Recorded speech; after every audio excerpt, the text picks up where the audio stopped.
Hello दोस्तों, नमस्कार। क्या हाल चाल आप सभी की। उम्मीद करूंगा आप सब मस्त होंगे, दुरुस्त होंगे और अपनी पढ़ाई को बेहद अच्छे से कर रहे होंगे। मेरे भाई, जैसा कि लास्ट क्लास के अंतर्गत मैंने आपको पढ़ाया था बेसिक सी बातें कि फिजिक्स क्या होता है, फिजिक्स कहाँ से बना, फिजिक्स किस किस तरह से आप याद रखेंगे, किस किस तरह से आप चीजों को लेके चलेंगे, किस किस तरह से आप चीजों को पढ़ते रहेंगे, है ना भाई।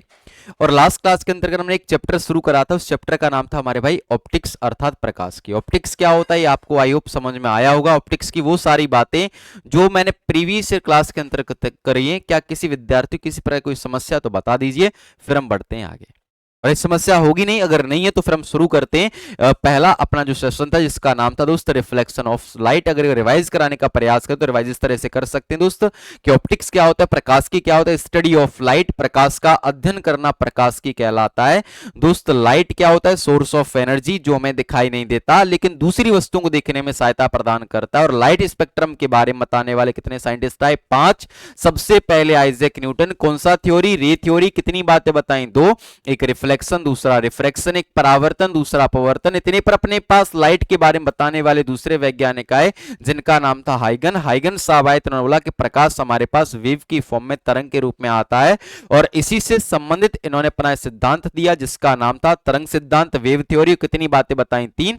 एक डिफ्रैक्शन, दूसरा इंटरफेरेंस, तीसरा पोलराइजेशन, विवर्तन, व्यतिकरण, ध्रुवीकरण। तीसरे वैज्ञानिक डी ब्रोगली, कैसा नेचर, ड्यूअल नेचर। चौथे वैज्ञानिक मैक्स प्लैंक। मैक्स प्लैंक ने बोला प्रकाश हमारे पास पैकेट्स या बंडल्स की फॉर्म में आता है। इन्हीं पैकेट्स, इन्हीं बंडल्स का क्या नाम दिया, फोटॉन्स या क्वांटा। इसी फोटोन, इसी क्वांटा को आधार बनाते हुए आगे चलकर सन 1878 में बाबा प्लैंक ने अपना एक थ्योरी, अपना एक सिद्धांत दिया जिसका नाम था क्वांटम थ्योरी, क्वांटम सिद्धांत। कहता है कि मैक्स प्लैंक की क्वांटम थ्योरी को आधार बनाते हुए आगे चलकर अल्बर्ट आइंस्टीन ने एक इफेक्ट, एक प्रभाव दिया जिसका नाम था फोटो इलेक्ट्रिक इफेक्ट, विद्युत प्रकाश के प्रभाव, जिस पर इन्हें नोबेल प्राइज मिला। इतने पर अपने पास लाइट के बारे में बताने वाले 5 वैज्ञानिक है जिनका नाम था मैक्सवेल। मैक्सवेल साहब आए तो बोला प्रकाश हमारे पास वेव की फॉर्म में तो आता है, बशर्ते इलेक्ट्रोमैग्नेटिक वेव की फॉर्म में आता है, प्रकाश विद्युत चुंबकीय तरंगों के रूप में आता है। ये कितनी वेव से मिलकर बना था मेरे भाई, 2। एक इलेक्ट्रिक और दूसरा मैग्नेटिक। एक विद्युत तरंगे, दूसरा चुंबकीय तरंगे। आपस में कितने अंश का कोण बनाती है, 90 का। और ऐसी कोई दो वस्तुएं, ऐसी कोई दो तरंगे, ऐसे कोई दो ऑब्जेक्ट जो आपस में 90 अंश का कोण, 90 डिग्री का कोण बनाते हो, आपस में एक दूसरे के परपेंडिकुलर, लंबवत कहे जाते हैं। तो आज हम वहीं से बातों को आगे बढ़ाएंगे। और आज की हमारी जो पहला क्लास का हेडिंग रहेगा जिसका नाम रहेगा रिफ्लेक्शन ऑफ लाइट, प्रकाश का परावर्तन। What is reflection of light, प्रकाश का परावर्तन क्या होता है। इस बात पर जाने से पहले क्या कोई विद्यार्थी बता सकता है कि प्रकाश के परावर्तन के बारे में बताने वाले वैज्ञानिक कौन से। तो ऐसा मैंने आपको कल ही बताया था कि लाइट स्पेक्ट्रम के बारे में बताने वाले टोटल 5 साइंटिस्ट है जिन्होंने बोला प्रकाश हमारे पास इस तरह आता है, उस तरह आता है। तो एक वैज्ञानिक है जिनका नाम था आइजैक न्यूटन। आइजैक न्यूटन साहब आए तो उन्होंने बोला भैया कि प्रकाश हमारे पास रे की फॉर्म में, किरण के रूप में आता है। और कौन सा थ्योरी दिया, रे थ्योरी, किरण सिद्धांत। और इसी रे थ्योरी के अंतर्गत मेरे भाई इन्होंने कितनी बातों को समझाया, 2 बातों को, एक रिफ्लेक्शन और दूसरा रिफ्रैक्शन। समझ में आ रहा है। तो पहला प्रश्न आपका क्लियर हो गया कि रिफ्लेक्शन ऑफ लाइट, प्रकाश के परावर्तन के बारे में बताने वाले वैज्ञानिक कौन से। तो इस क्वेश्चन का आंसर क्या होगा मेरे भाई,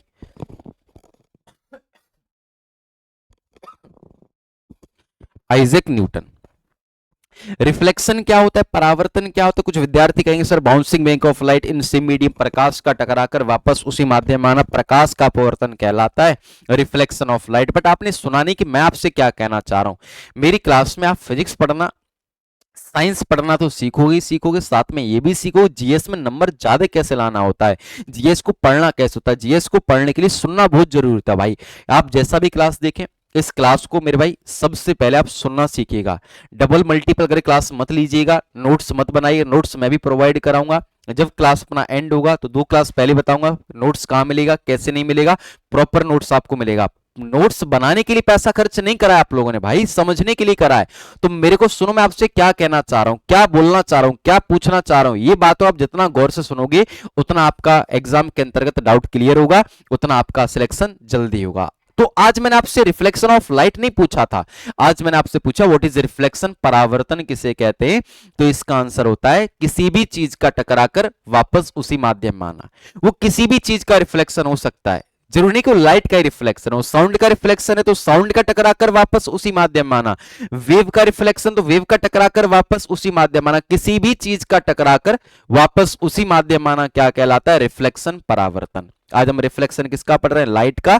तो लाइट का टकराकर वापस उसी माध्यम में आना। आप लोग क्रिकेट मैच खेलते हो, क्रिकेट मैच में अगर आप किसी बॉल को दीवार फेंक के मारते हो तो बॉल टकराकर उसी माध्यम में वापस आता है। बॉल का भी फिजिक्स के अनुसार क्या हो रहा है? रिफ्लेक्शन। तो किसी भी चीज का टकराकर वापस उसी माध्यम में आना रिफ्लेक्शन, परावर्तन कहलाता है। आज हम रिफ्लेक्शन किसका पढ़ रहे हैं मेरे भाई? लाइट का। तो लाइट का टकराकर वापस उसी माध्यम में आना रिफ्लेक्शन ऑफ लाइट कहलाता है।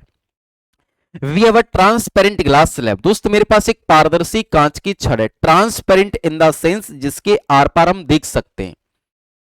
जिसे कुछ विद्यार्थियों ने गॉगल्स, ऐनक, चश्मा लगा रखा है। ऐनक हमारे लिए कैसा है? ट्रांसपेरेंट है, पारदर्शी है।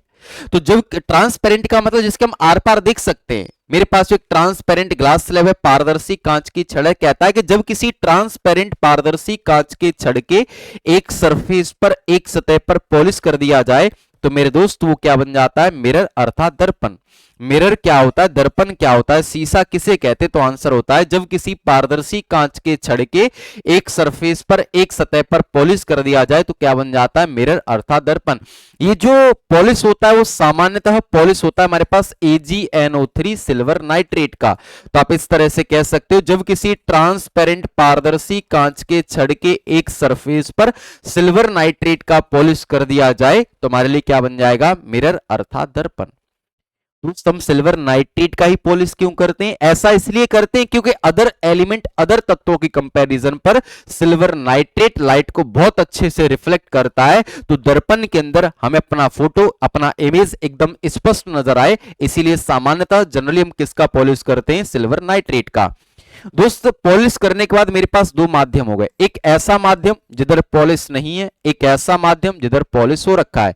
विद पॉलिश्ड वाले को हमने नाम दे दिया मीडियम नंबर फर्स्ट, मतलब जिधर पॉलिश नहीं हो रखा उसे नाम दे दिया मीडियम नंबर फर्स्ट। जिधर पॉलिश हो रखा है विद पॉलिश्ड वाले को नाम दे दिया medium number second, without polished वाले को नाम दे दिया मीडियम नंबर फर्स्ट। इस यूनिवर्स, इस ब्रह्मांड में, इस प्रकृति में कहीं भी कोई भी अगर आपको लाइट दिखाई देगा तो उस लाइट के आने का एक सोर्स होगा, स्रोत होगा। सोर्स क्या होता है? स्रोत किसे कहते हैं? किसी भी चीज का ओरिजिन पॉइंट क्या कहलाता है? सोर्स। जैसे आज आपको लोग जो पैसा मिल रहा है उसका सोर्स कौन है? आपकी फैमिली। इस कमरे में आपको व्हाइट लाइट नजर आ रहा है उसका सोर्स कौन है? LED। इस नेचर में जो आपको व्हाइट लाइट नजर आ रहा है उसका सोर्स कौन है? सूरज। तो मेरे पास भी एक सस्ता सा सूरज है। सूरज के फॉर्म में कुछ भी हो सकता है, बट सूरज हमारे लिए क्या है? सोर्स। कुछ भी हो सकता है दोस्तों। सोर्स से आने वाली या निकलने वाली किरण को अपन कहते हैं इंसिडेंट रे, आपतित किरण। किसी भी सोर्स से आने वाली या निकलने वाली किरण को अपन क्या कहते हैं? इंसिडेंट रे, आपतित किरण। किसी भी सोर्स से आने वाली या निकलने वाली किरण को क्या कहते हैं? Incident ray. और कोई भी इंसिडेंट रे मिरर के जिस पॉइंट पर टकराती है वहां से हमेशा एक लंब पड़ता है जिसे हम कहते हैं अभिलंब अर्थात नॉर्मल। दोस्तों किसी भी स्रोत से आने वाली या निकलने वाली किरण को कहते हैं इंसिडेंट रे, आपतित किरण। मान लो मेरे हाथ में स्टाइलिश नोकर एक टॉर्च होता, इस टॉर्च को मैं यहां से ऑन करता तो कुछ लाइटें गुजरती हुई नजर आ रही होती। ये जो लाइटें गुजरती हुई नजर आएंगी इसे अपन क्या कहेंगे? इंसिडेंट रे, आपतित किरण। और कोई भी इंसिडेंट रे, कोई भी आपतित किरण जिस जगह टकराएगा वहां से हमेशा एक लंब पड़ेगा जिसका क्या नाम होगा? अभिलंब अर्थात नॉर्मल। आज इंसिडेंट रे मेरे भाई यहां टकराया, नॉर्मल यहां से पड़ा। इंसिडेंट रे यहां टकराती, नॉर्मल यहां से पड़ता। इंसिडेंट रे वहां टकराती, मतलब इंसिडेंट रे जिस जगह टकराएगा वहीं से क्या पड़ेगा? नॉर्मल अर्थात अभिलंब। ये जो नॉर्मल है, ये जो अभिलंब है, आपस में कितने अंश का कोण बनाते हैं मेरे? 90 डिग्री, 90 अंश का कोण बनाते हैं। और मैंने आपको बताया है कि जब भी हमारे पास प्रश्न आए कि एंगल 90 का बनेगा तो दोनों वस्तुएं आपस में कैसी रही होंगी? परपेंडिकुलर, लंबवत। तो हम कह सकते हैं नॉर्मल और मिरर आपस में कैसे रहे होंगे? परपेंडिकुलर, लंबवत। सोर्स से आने वाली किरण को कहते हैं इंसिडेंट रे और टकराकर जाने वाली किरण को अपन कहते हैं रिफ्लेक्टेड रे, परावर्तित किरण। और इस पूरी प्रोसेस को मेरे भाई कहते हैं रिफ्लेक्शन ऑफ लाइट, प्रकाश का परावर्तन। सोर्स से आने वाली किरण इंसिडेंट रे और नॉर्मल के बीच एक एंगल बनता है जिसे हम डिनोट करते हैं आई से। नॉर्मल एंड रिफ्लेक्टेड रे के बीच एक एंगल बनता है जिसे हम डिनोट करते हैं आर से। इस आई का नाम क्या होता है? तो आंसर होता है एंगल ऑफ इंसिडेंस, आपतन कोण। एंगल आई को हम क्या कहते हैं? Angle of incidence, but angle I. What is angle of incidence? आपतन कोण किसे कहते हैं? आपतन कोण क्या होता है? अगर आपसे कोई पूछ रहे तो आप आंसर कैसे दोगे? तो दोस्त एंगल ऑफ इंसिडेंस, आपतन कोण, आप आई को कह रहे हैं या आर को कह रहे हो? सर आई को और आई किस किस के बीच बन रहा है? देखो जरा, इंसिडेंट रे एंड नॉर्मल। तो आपतित किरण और अभिलंब के बीच जो कोण बन रहा है उसे हम क्या कहते हैं, एंगल ऑफ इंसिडेंस, आपतन कोण। जबकि एंगल आर का नाम क्या होता है मेरे भाई, एंगल ऑफ रिफ्लेक्शन, परावर्तन कोण। अगर आपसे कोई पूछ ले कि what is angle of reflection, परावर्तन कोण क्या होता है, तो एंगल ऑफ रिफ्लेक्शन आप आई को कह रहे हैं, आर को कह रहे हो, परावर्तन कोण आप आई को कह रहे हैं, आर को, तो आपका आंसर होगा आर। और आर किस किस के बीच बन रहा है, तो आंसर होगा नॉर्मल एंड रिफ्लेक्टेड रे। तो हम कह सकते हैं कि अभिलंब और परावर्तित किरण के बीच बना कोण क्या कहलाता है, परावर्तन कोण। Angle of the angle between normal and reflected ray is known as angle of reflection. I hope आपको यहां तक बात समझ में आया होगा। दूसरा एक प्रश्न और आता है, प्रश्न क्या आता है, सोर्स से आने वाली किरण को क्या कहते हैं, इंसिडेंट रे। टकराकर जाने वाली किरण को क्या कहते हैं, रिफ्लेक्टेड रे। मिरर पर किस चीज का पॉलिश होता है, सिल्वर नाइट्रेट का। इंसिडेंट रे और नॉर्मल के बीच एक एंगल बनता है जिसे हम डिनोट करते हैं आई से। आई का नाम होता है एंगल ऑफ इंसिडेंस, आपतन कोण। जबकि एंगल आर का नाम होता है एंगल ऑफ रिफ्लेक्शन, परावर्तन कोण। प्रश्न आता है कि अगर कोई भी इंसिडेंट रे मिरर पर x मीटर पर सेकंड से टकराती, कितनी स्पीड से टकराती है, x मीटर पर सेकंड की स्पीड से टकराती है, तो रिफ्लेक्टेड रे कितनी स्पीड से वापस जाए, तो इसका आंसर भी क्या होगा मेरे भाई, x मीटर पर सेकंड। हम ये कह सकते हैं कि कोई भी इंसिडेंट रे जितनी स्पीड से मिरर से टकराती है, रिफ्लेक्टेड रे उतनी स्पीड से वापस जाती है। That is speed of incident ray is equal to speed of reflected ray. आपतित किरण की चाल एवं परावर्तित किरण की चाल आपस में बराबर होती है। अगर कोई भी इंसिडेंट रे मिरर पर 5 मीटर पर सेकंड से टकराएगा, तो रिफ्लेक्टेड रे भी कितनी मीटर पर सेकंड से वापस जाएगा मेरे भाई, 5 मीटर पर सेकंड से। रिफ्लेक्शन क्या होता है, परावर्तन क्या होता है, आयुप आपको समझ आया। प्रश्न कहां से पूछेगा वो मैंने बता दिया कि मिरर पर पॉलिश किस चीज का होता है, सिल्वर नाइट्रेट का। कई बार ऑप्शन में सिल्वर नाइट्रेट न देकर आपको एक ऑप्शन मिलेगा सिल्वर, कई बार ऑप्शन में सिल्वर नाइट्रेट ना देगा तो आंसर क्या मिलेगा, सिल्वर। तब आपका आंसर सही कौन सा होगा, सिल्वर। मान लो सर दोनों ही ऑप्शन में मिल जाए और किसी एक को प्रायोरिटी देनी है, और सिल्वर ऑप्शन में सिल्वर नाइट्रेट भी है, सिल्वर भी है, और दोनों में बोथ ऑप्शन नहीं है, कोई सा एक लगाना पड़ रहा है, तब आंसर पहला किसको देंगे, सिल्वर को। फर्स्ट प्रायोरिटी हम किसे देंगे, सिल्वर को। सेकंड प्रायोरिटी किसे देंगे, सिल्वर नाइट्रेट को, है ना भाई। इस प्रकार का प्रश्न भी आएगा। दोस्त इसके दो नियम और दिए बाबा न्यूटन ने, रिफ्लेक्शन के बारे में बताया, तो इसके दो नियम और दे दिए। वो दो नियम क्या होते हैं, इस बात पर जाने से पहले आप मेरे को कुछ बातों का आंसर देना। जैसे मैंने आपसे पूछा, ये जो इंसिडेंट रे है, ये जो नॉर्मल है, ये जो रिफ्लेक्टेड रे है, ये तीनों आपको सेम प्लेन सेम मीडियम में दिखाई दे रहे हैं, अलग अलग मीडियम में दिखाई दे रहे हैं, तो आंसर होगा आपका सर एक ही प्लेन में, सेम तल में, समान माध्यम में दिखाई दे रहे हैं। तो फर्स्ट लॉ भी हमसे यही कहता है, incident ray, normal and reflected ray, आपतित किरण, अभिलंब एवं परावर्तित किरण तीनों एक ही माध्यम में होते हैं। जबकि दूसरा नियम कहता है जितना एंगल आई होगा उतना ही एंगल आर होगा। तो हेडिंग डाल लीजिएगा, हेडिंग डाल लीजिएगा, angle of sorry laws of reflection of light, laws of reflection of light. प्रकाश के परावर्तन के नियम, प्रकाश के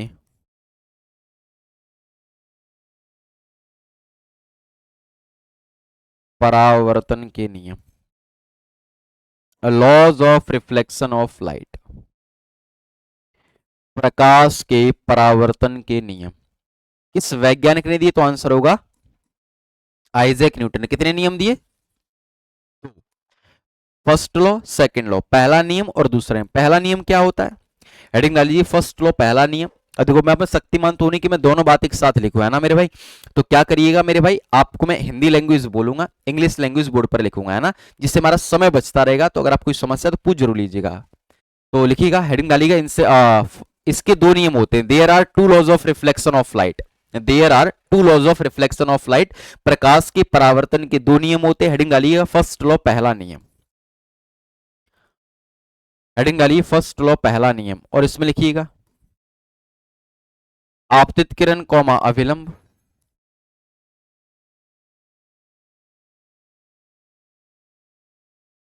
आपतित किरण कौमा अभिलंब एवं परावर्तित किरण, आपतित किरण कौमा अभिलंब एवं परावर्तित किरण तीनों एक ही माध्यम, आपतित किरण कौमा अभिलंब एवं परावर्तित किरण तीनों एक ही माध्यम या एक ही तल में होते हैं। या तो माध्यम कह दो या तल कह दो, बात एक ही होता है ना। तीनों एक ही माध्यम में होते हैं,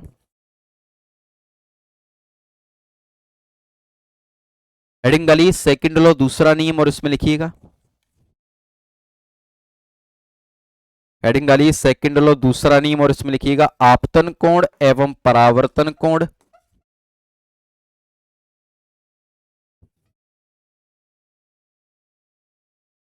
आपतन कोण एवं परावर्तन कोण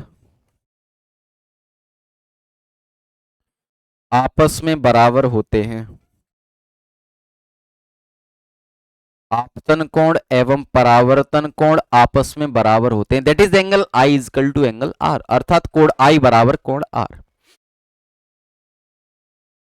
आपतन कोण एवं परावर्तन कोण आपस में बराबर होते हैं। इतना सब के बाद एक नोट पॉइंट बना के लिख लीजिएगा भाई, आराम आराम लिखिए और इसको लिखना एक पॉइंट बना के लिखिएगा। आपतित किरण की चाल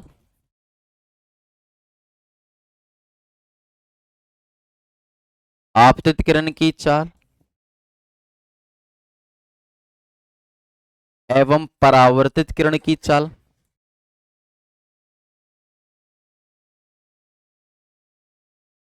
आपतित किरण की चाल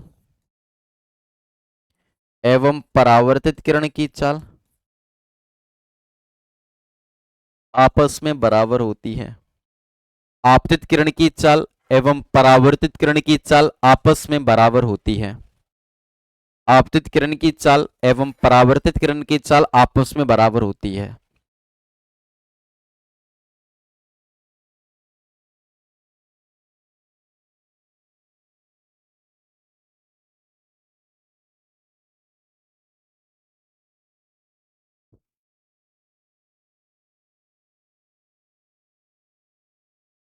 आपतित किरण की चाल एवं परावर्तित किरण की चाल आपस में बराबर होती है।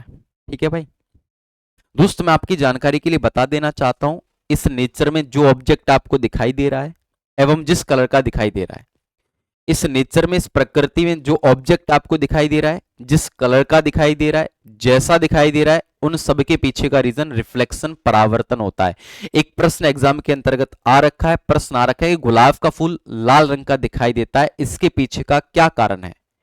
तो अगर गुलाब का फूल आपको लाल रंग का दिख रहा है, गुलाब एक ऑब्जेक्ट है, वस्तु है, तो मैंने बोला इस प्रकृति में, इस ब्रह्मांड में, इस यूनिवर्स में जो ऑब्जेक्ट जैसा दिखाई दे रहा है, जिस कलर का दिखाई दे रहा है, उन सब के पीछे का रीजन क्या है, रिफ्लेक्शन परावर्तन। कहता है मेरे भाई, अगर हम बात करें कि हमारे पास गुलाब का फूल लाल रंग का दिख रहा है, तो इसके पीछे का यह कारण है कि वो जो गुलाब का फूल है वो लाल रंग का ही रिफ्लेक्शन कर पा रहा है, बाकी सभी कलर को क्या कर ले रहा है, एब्जॉर्ब। ये शर्ट आपको इस कलर का दिखाई दे रहा है, मैंने पूछा इस कलर का ही क्यों दिखाई दे रहा है, सर ये जो शर्ट है उसी कलर का रिफ्लेक्शन कर पा रहा है, बाकी सभी कलर को एब्जॉर्ब कर ले रहा है। ये जो बुक है मेरे सामने, आपको इसका कवर येलो कलर का क्यों दिखाई दे रहा है, तो आंसर होगा सर ये जो बुक का कवर है वो येलो कलर का ही रिफ्लेक्शन कर पा रहा है, बाकी सभी कलर को क्या कर ले रहा है। मतलब इस प्रकृति में जो वस्तु आपको दिखाई दे रही है और जिस कलर की दिखाई दे रही है, इन दोनों के पीछे का क्या कारण है, रिफ्लेक्शन परावर्तन। आप महिलाओं को देखते होगे before beauty parlour, after beauty parlour, ज्यादा सुंदर कब नजर आती है, आफ्टर ब्यूटी पार्लर। रीजन उनको पता है, महिलाएं तब पार्लर होकर नहीं जाती जब उन्हें अपनी सहेली के घर, एक घर से दूसरे घर जाना है, वो तब पार्लर होकर जाती है जब उन्हें किसी फंक्शन, किसी पार्टी में जाना है। उन्हें पता है कि वहां पर उसके एंट्री गेट पर वहां पर लाइटिंग अच्छा यूज किया है, सस्ता सा गरीब सा लाइटिंग यूज नहीं करेंगे, हाई इंटेंसिटी का लाइट यूज करेंगे। तो अगर हमने पॉलिश, सॉरी, अगर हमने क्या क्रीम लगवा रखा हो तो क्रीम क्या करेगा, अच्छा रिफ्लेक्शन करेगा, और जितना अच्छा रिफ्लेक्शन बॉडी करेगा उतना सुंदर हम नजर आते हैं ना। तो दोस्त इस नेचर में जो ऑब्जेक्ट दिख रहा है, जैसा दिख रहा है, मैं आपको इतना हैंडसम नजर आ रहा हूं, रीजन रिफ्लेक्शन परावर्तन। किसी भी चीज का टकराकर वापस उसी माध्यम आना क्या कहलाता है, रिफ्लेक्शन परावर्तन। ठीक है भाई। ये जो रिफ्लेक्शन होता है ना मेरे भाई, ये दो प्रकार का रिफ्लेक्शन होता है। रिफ्लेक्शन आर टू टाइप्स, परावर्तन दो प्रकार का होता है। Reflection are two types, reflection are two types, परावर्तन दो प्रकार का होता है। ये जो रिफ्लेक्शन होता है मेरे भाई, ये रिफ्लेक्शन कितने प्रकार का होता है, तो आंसर होता है दो प्रकार का।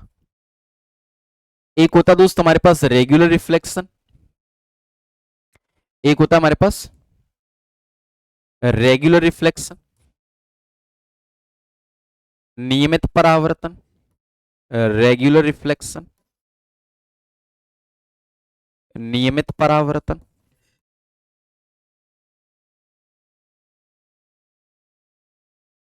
और दूसरा होता है मेरे इरेगुलर रिफ्लेक्शन, इरेगुलर रिफ्लेक्शन, अनियमित परावर्तन।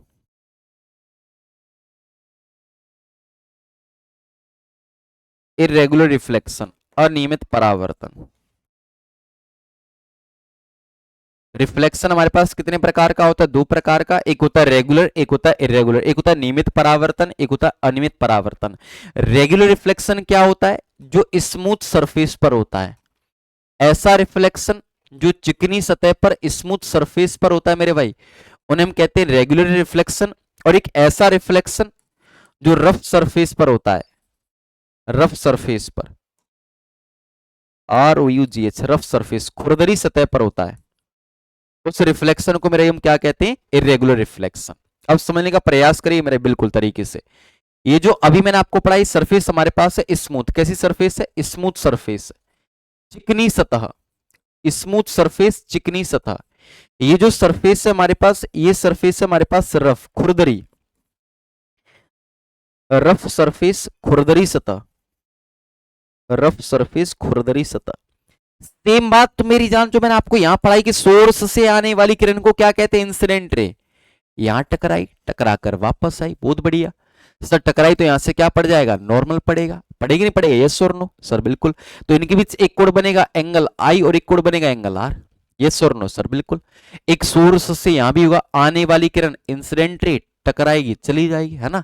यहां पर हमारे पास क्या पड़ेगा? नॉर्मल। यस और नो सर? यहां भी एंगल आई एंगल आर। तो जो हमारे पास स्मूथ सरफेस पर रिफ्लेक्शन होता है, यहां पर आपके एंगल आई और एंगल आर आपस में बराबर होते हैं। जितना आपका आपतन कोण होता है उतना ही आपका परावर्तन कोण होता है मेरे भाई, समझ में आ रहा है। और इसी रिफ्लेक्शन को जो चिकनी सतह पर रिफ्लेक्शन होता है हम रेगुलर रिफ्लेक्शन, या इसी रिफ्लेक्शन को दूसरे रिफ्लेक्शन के नाम से और जानते हैं, जिसका नाम होता है specular reflection. Specular reflection, regular reflection is known as a specular reflection. नियमित परावर्तन को स्पेक्युलर रिफ्लेक्शन के नाम से भी जाना जाता है। प्रश्न आता है कि एंगल आई और एंगल आर किस रिफ्लेक्शन बराबर होंगे? रेगुलर, इरेगुलर, स्पेक्युलर रिफ्लेक्शन, या बूथ ए एंड सी? तो आंसर होगा बूथ ए एंड सी। इसमें बराबर नहीं होता, भी आपको समझा रहा हूं ये वाला, है ना दोस्त। यहां पर क्या होता है? लाइट आएगी, टकराई, तो यहां से क्या पड़ेगा? नॉर्मल। लाइट ऐसे चला जाएगा, यहां से क्या पड़ेगा मेरे भाई? नॉर्मल पड़ेगा। ये एंगल आई है, ये एंगल आर है, समझ में आ गया। एक लाइट यहां से आएगा, इस तरह से टकराएगा, फिर से टकराएगा, तो एक लाइट रे से चला जाएगा, और यहां पर एंगल आई होगा, एंगल आर होगा। यहां पर आपके एंगल आई और एंगल आर बराबर नहीं होते मेरे दोस्त। एंगल आई और एंगल आर यहां पर आपके बराबर नहीं होते। कहां पर बराबर नहीं होते? रेगुलर रिफ्लेक्स, इरेगुलर रिफ्लेक्स, अनियमित परावर्तन के केस पर। अनियमित परावर्तन में आपतन कोण एवं परावर्तन कोण बराबर नहीं होते, सेम नहीं होते। और मेरे भाई इस इरेगुलर रिफ्लेक्शन को हम एक दूसरे रिफ्लेक्शन के नाम से और जानते हैं, जिसका नाम होता है डिफ्यूज्ड रिफ्लेक्शन। अच्छा, मैंने इतना सारा ज्ञान आपको क्यों दिया? इस बात को समझिए, प्रश्न आएगा किस परावर्तन में एंगल आई एंगल आर बराबर नहीं होते? तो ऑप्शन में या तो इरेगुलर लिखा मिलेगा या डिफ्यूज, दोनों का मतलब सेम होता है ना, सेम। इसी हमारे पास एक ऐसा रिफ्लेक्शन जो स्मूथ सरफेस पर होता है उसे हम कहते हैं रेगुलर, और जो रफ सरफेस पर होता है उसे हम कहते हैं इरेगुलर, ठीक है। प्रश्न आता है कि जो हम अपना चेहरा देखते हैं शीशे में, वो किस रिफ्लेक्शन का रीजन है? रेगुलर या इरेगुलर, स्पेक्युलर या डिफ्यूज रिफ्लेक्शन? तो आंसर होता है स्पेक्युलर, रेगुलर रिफ्लेक्शन की वजह से। अब आप देखिएगा, ये दीवार दिखाई दे रहा है मुझे, रीजन है रिफ्लेक्शन, बट रिफ्लेक्शन दो प्रकार का। अब इसमें क्या अपना चेहरा दिख पाऊंगा? नहीं, क्यों? सरफेस हमारे लिए रफ है, खुरदरी है। जबकि ट्रांसपेरेंट ग्लास है, सरफेस हमारे लिए कैसा है? स्मूथ है, चिकना। तो जो हमें अपना इमेज दिखाई देता है, प्रश्न अगला आएगा, आप किस रिफ्लेक्शन की वजह से अपना इमेज देख पाते हो? तो आंसर क्या होगा मेरे भाई? रेगुलर। जबकि इरेगुलर रिफ्लेक्शन के द्वारा कभी भी इमेज हमको दिखाई नहीं देता। प्रश्न आ रखा है, प्रश्न आया है कि हमारे पास बाथरूम के शीशों में जो अपना शीशे के अंदर जो अपना चेहरा दिखाई दे रहा है, किस रिफ्लेक्शन का रीजन है? तो आंसर होगा मेरी जान इरेगुलर। और रेगुलर रिफ्लेक्शन जिसे हम स्पेक्युलर रिफ्लेक्शन के नाम से जानते हैं। इतना समझ में आ रहा है? दो ही रिफ्लेक्शन, रिफ्लेक्शन दो प्रकार का, एक स्मूथ सरफेस पर होता है और एक रफ सरफेस पर। जो स्मूथ पर है रेगुलर, जो रफ सरफेस पर है इरेगुलर। स्मूथ को हम जानते हैं स्पेक्युलर रिफ्लेक्शन के नाम से, इसे हम जानते हैं डिफ्यूज रिफ्लेक्शन के नाम से। स्मूथ सरफेस रेगुलर रिफ्लेक्शन या स्पेक्युलर रिफ्लेक्शन में इमेज दिखाई देता है, जबकि इधर आपको इमेज दिखाई नहीं देता। बस इतनी सी बात है। यहां पर एंगल आई और एंगल आर बराबर होता है, यहां पर एंगल आई और एंगल आर बराबर नहीं होता। ठीक है। अच्छा एक बात बताइए, अगर मैं आपसे पूछ लेता हूं कि एंगल आई और एंगल आर बराबर है, आपको समझ में आ गया, लेकिन अगर मैं आपसे इतना और पूछ लेता, क्या पूछ लेता, मैं कहता कि कोई भी एक प्रश्न आपको दे रहा हूं, कोई भी इंसिडेंट रे आती है, मिरर पर टकराती है, प्रश्न की समझिएगा, पहले मैं लिख नहीं रहा, समझ लीजिएगा। कोई भी इंसिडेंट रे आती है, मिरर से स्ट्राइक करती है, when any incident ray strikes with a mirror, when any incident ray strikes with a mirror, जब कोई प्रकाश किरण एक दर्पण से टकराती है, after reflection it is make it makes an angle 30 degree between incident ray and normal. प्रश्न कह रहा है कि अगर कोई भी इंसिडेंट रे आती है, मिरर से टकराती है और मिरर के साथ 30 डिग्री का कोण बनाती है, कोई भी इंसिडेंट रे आती है, मिरर से टकराती है, मिरर के साथ 30 डिग्री का 30 अंश का कोण बनाती है। कोई भी आपतित किरण आती है, दर्पण से टकराती है, कोई भी आपतित किरण आती है, दर्पण से टकराती है, दर्पण के साथ 30 अंश का कोण बनाती है, तो कहता है एंगल ऑफ रिफ्लेक्शन, परावर्तन कोण कितने अंश का होगा? ऑप्शन है 30, 60, 40, 50। तो आंसर अगर आपको 30 लग रहा है तो नहीं होगा, समझ लीजिए। मैंने प्रश्न बोला है कि कोई भी इंसिडेंट रे आती है, कोई भी आपतित किरण आती है, मिरर से टकराती है, तो जहां से इंसिडेंट रे टकराएगी मेरे भाई, वहां से क्या पड़ेगा? नॉर्मल। ये तो मैंने आपको पढ़ा दिया। अगर टकराकर वापस आने वाली किरण को क्या कहते हैं? रिफ्लेक्टेड रे, परावर्तित किरण। अब प्रश्न को सुन लीजिए, मैंने प्रश्न बोला कि कोई भी इंसिडेंट रे आती है, मिरर से टकराती है और मिरर के साथ, किसके साथ? मिरर के साथ 30 अंश का कोण बनाती है। तो मिरर तो हमारे लिए यही है ना, तो इंसिडेंट रे दो कोण बनाती है, एक नॉर्मल के साथ और एक मिरर के साथ। तो यहां पर जो कोण बन रहा है 30 का, ये टोटल कितने का मेरी जान? 90 का। तो ये एंगल आई कितने का हो गया? 60 का। तो एंगल आर भी कितने का होगा मेरे भाई? 60 का। तो इस क्वेश्चन का आंसर होगा 60। देखो, पढ़ना अलग बात है, क्वेश्चन करना अलग बात है। एक प्रश्न फिर से दे रहा हूं, समझ में नहीं आया होगा, फिर से बोल रहा हूं। नया प्रश्न है, कोई भी इंसिडेंट रे आती है, मिरर से टकराती है। शब्दों को सुनिएगा, रट्टा मारोगे आंसर नहीं दे पाओगे। कोई भी इंसिडेंट रे आती है, मिरर से टकराती है और टकराकर जाने वाली किरण, जिसे हम रिफ्लेक्टेड रे, परावर्तित किरण कहते हैं। कोई भी रिफ्लेक्टेड रे मिरर के साथ 40 डिग्री का कोण बनाती है, कोई भी रिफ्लेक्टेड रे मिरर के साथ 40 का कोण बनाती है, तो इंसिडेंट रे मिरर के साथ कितने का कोण बनाएगी? कोई भी परावर्तित किरण दर्पण के साथ 40 अंश का कोण बनाती है, कोई भी परावर्तित किरण दर्पण के साथ 40 अंश का कोण बनाती है, तो आपतित किरण दर्पण के साथ कितने का कोण बनाएगी? 40 का या 50 का, 60 का या 72 का? आंसर क्या होगा? 40 या 50। अगर 50 दे रहे हो तो गलत दे रहे हो, फिर से सुन लेना, मेरे शब्द को सुन लीजिए दोस्त। सोर्स से आने वाली किरण को क्या कहते हैं? Incident ray. जहां टकराएगा वहां से क्या पड़ेगा? नॉर्मल। और टकराकर वापस जाने वाली किरण को हम क्या कहते हैं? Reflected ray. कोई भी रिफ्लेक्टेड रे, कोई भी रिफ्लेक्टेड रे मिरर के साथ कितने अंश का कोण बनाती है मेरे भाई? 40 का। तो मैंने प्रश्न बोला है इंसिडेंट रे मिरर के साथ कितने का कोण बनाई। अब आपको समझ में आ गया। अभी मैं आपको बता देना चाहता हूं, देखो पढ़ना कैसे होता, नंबर टोटल एंगल कितने का बन रहा? 90 का। तो एंगल आर कितने का? 50 का। तो एंगल आई भी कितने का? 50 का। बट मैंने ये नहीं पूछा कि एंगल आई कितने अंश का है, एंगल ऑफ इंसिडेंस कितने का है। मैंने पूछा इंसिडेंट रे मिरर के साथ कितना बनाई। टोटल एंगल ये भी कितने का हो मेरा? 90 का। तो फिर से कितना हो जाएगा? आंसर होगा 40 पेपर में। अब सुन लो भाई, पेपर में आंसर देना कैसे, पढ़ना कैसे होता है जीएस को। जीएस को हवाबाजी में नहीं पढ़ते, इसीलिए आपका नंबर नहीं आता। GS is a very typical subject, बहुत हार्ड सब्जेक्ट, बहुत ही डिफिकल्ट सब्जेक्ट आपको इसी लग रहा है। क्यों? क्योंकि आपने उसकी भाषा को नहीं सुना। मैंने हमेशा लास्ट क्लास के अंदर बोला, फिर से बोल रहा हूं, मैं आपको फिजिक्स तो पढ़ाऊंगा ही पढ़ाऊंगा, साइंस तो पढ़ाऊंगा ही पढ़ाऊंगा, साथ में ये भी सिखाऊंगा जीएस में नंबर ज्यादा कैसे लाए जाते हैं, जीएस को पढ़ा कैसे जाता है। जीएस को रट्टा नहीं मारा जाता मेरे भाई, रटने से जीएस हमेशा आपको टिपिकल ही लगेगा, कठिन ही लगेगा। अगर वैसा नहीं लगना मेरे भाई, तो सबसे पहले जीएस को समझना शुरू कर दीजिए, लैंग्वेज को पढ़ना। और मैं आपको यही सिखाऊंगा, पहले कंसेप्ट पढ़ाऊंगा, फिर एक प्रश्न करने के लिए दूंगा, और गारंटी दे रहा हूं फिर भी आप आंसर गलत करोगे। रीजन? आप रट्टा मारोगे, मेरे को नहीं सुनोगे। दोस्त मेरे को सुनना शुरू कर दीजिए। इतना अच्छा बोलता नहीं हूं, बट सुन लीजिए, मेरे को सुनना शुरू कर दीजिए। जितना आप मेरे को ज्यादा सुनोगे, उतना ज्यादा आपको बेहतर मजा आएगा। अगर मेरे को आप सुनोगे तो उतना ज्यादा आपको बेहतर अच्छा लगेगा। मेरे भाई ये प्रश्न जो आपने करा, सबसे पहला आप ये समझ लो जीएस को पढ़ना कैसे, जीएस को आंसर देना कैसे। आंसर तो सब दे लेंगे, यही पेपर के अंदर आप जाओगे तो आपको देखने को मिलेगा, सर ने पढ़ाया तो कुछ और बट आया कुछ और। ऐसा क्यों? तो दोस्त जब भी आप पेपर के अंदर बैठो सबसे पहले लैंग्वेज को पढ़ना शुरू करो। लैंग्वेज कैसे? जीएस को उसी तरह पढ़ा जाता है जिस तरह आप मैथ्स, इंग्लिश और रीजनिंग पढ़ते हो। सर वो कैसे? जब भी आप मैथ्स को सोल्व करते हो, इंग्लिश को सोल्व करते हो, रीजनिंग को सोल्व करते हो, हमेशा कलम और कॉपी का इस्तेमाल करते हो। देखिए जब जीएस का नंबर आता है, आप अपना खाना खाते समय क्लास को देख रहे होते हो, प्रैक्टिस लगा रहे होते हो और लगाते हो ये और आपको अगर आप जीएस को पढ़ रहे हो, बहुत मजा आ रहा है क्लास में, है ना? वास्तविकता में आप जीएस नहीं पढ़े। सेम उसी मॉक टेस्ट को, सेम पीवाईक्यू को, सेम अगर आप 2 दिन लगाओ, आपसे मुश्किल से मुश्किल एक क्वेश्चन या 2 क्वेश्चन वो तुक्के से होगा। रीजन आपने पढ़ा ही नहीं, जीएस को पढ़ने का मतलब नहीं समझा।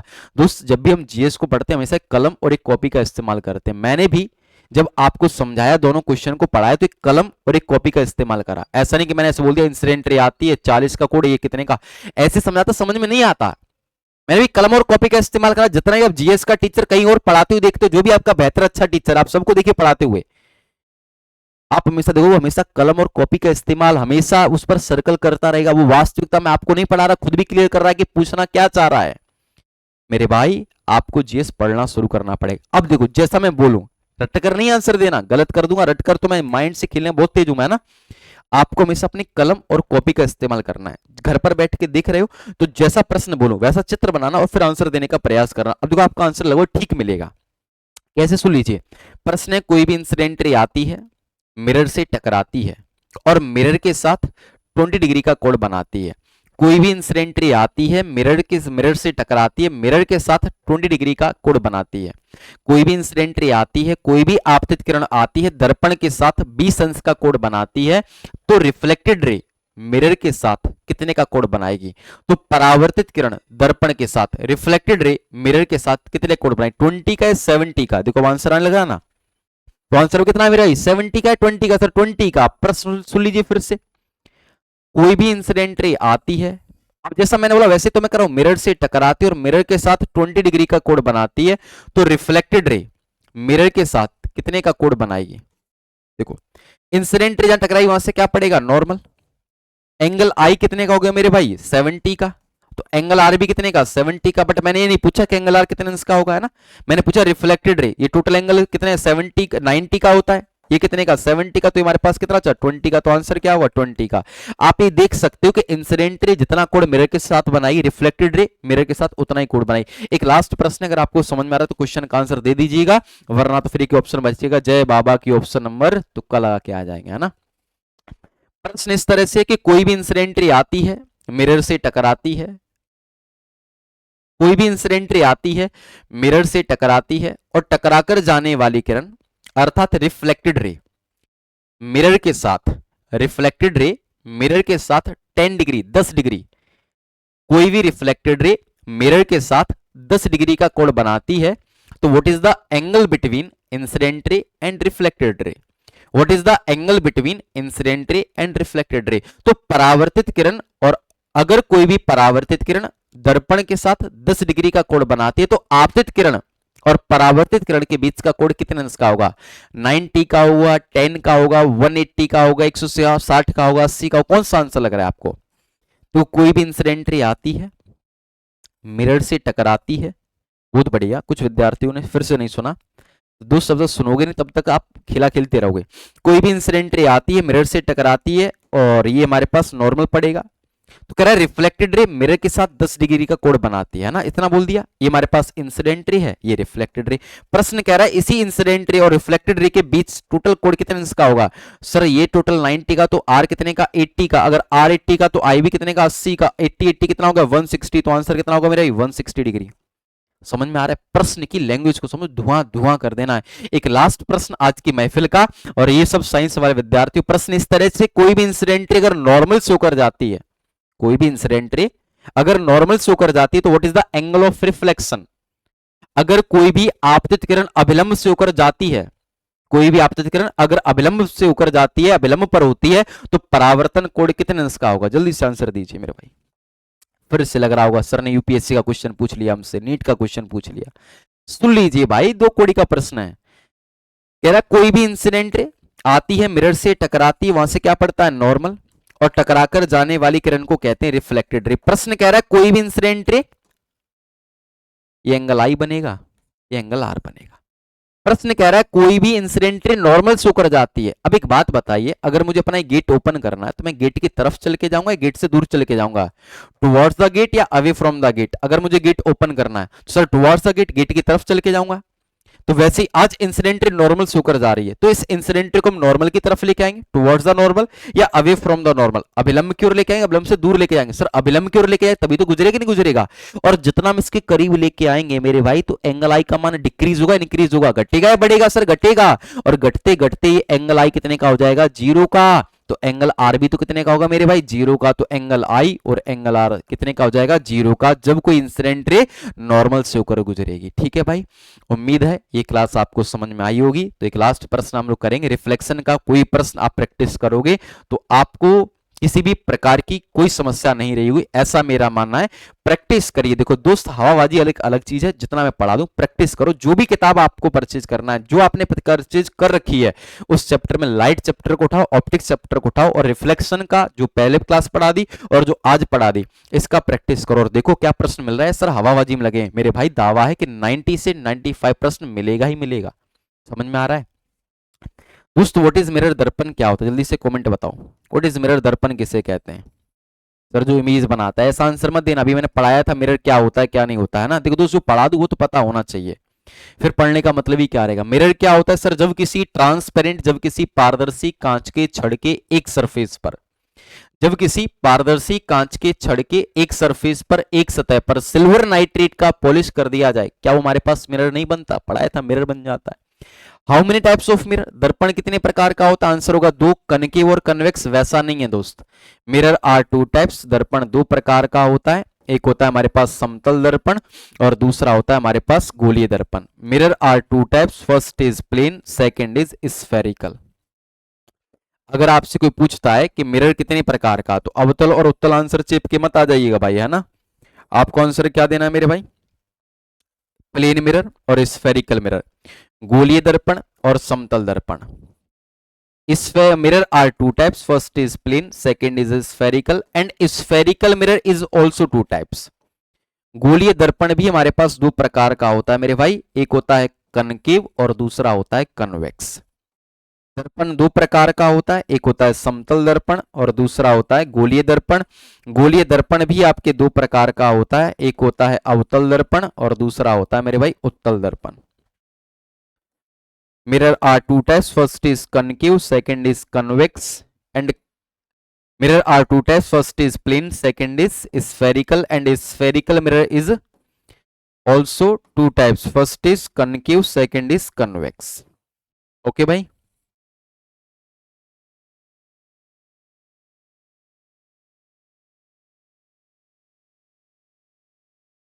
और दोस्त कह रहा है कि concave mirror is also two types. अवतल दर्पण भी दो प्रकार का होता है।